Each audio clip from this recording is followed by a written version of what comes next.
Hi, I'm State Senator Shelley Mayer, and I'm making this video to explain to you one of the two constitutional provisions on this year's ballot. When you go vote this year, if you turn over the ballot, you will see there are two amendments, proposed amendments to the New York State Constitution.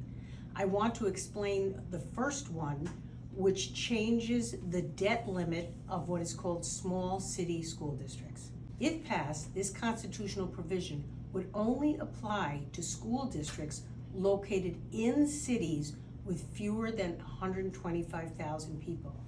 In my district, there are 3 cities, school districts that would be affected. City of Rye School District, White Plains City School District, and the New Rochelle City School District. If adopted, this change would allow small city school districts, as I've described, to borrow the same amount as non-small city school districts, which have a limit of 10%. Obviously, school districts borrow money under their debt limit to make the necessary improvements to their buildings. This change would allow these small city school districts to borrow up to 10%, just as non-small city school districts can currently do. You might ask, why are we needing to vote on something so frankly peculiar and unique to a few school districts?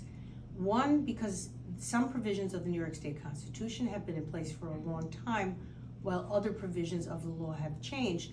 And in fact, one provision that has changed is that now, if you live in a city that has a small city school district, you are already voting on the budget. The effort is to make the rules about borrowing consistent between small city school districts and non-small city school districts. You also might ask, if I don't have a child in school, am I eligible to vote on this? Yes, all voters, regardless of whether you live in a place with a small city school district or have a child in school, will have the opportunity to vote on this provision. If you turn over your ballot, you will see it. It is proposition number 1. Another question you might ask is, how did this end up on my ballot?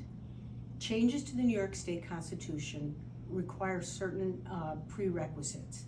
The law that is requiring this language to be on the ballot had to be passed by 2 consecutive legislatures, which has happened, and then it goes to the public for a vote.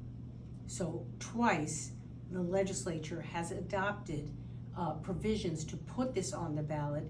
Now it's up to you to vote.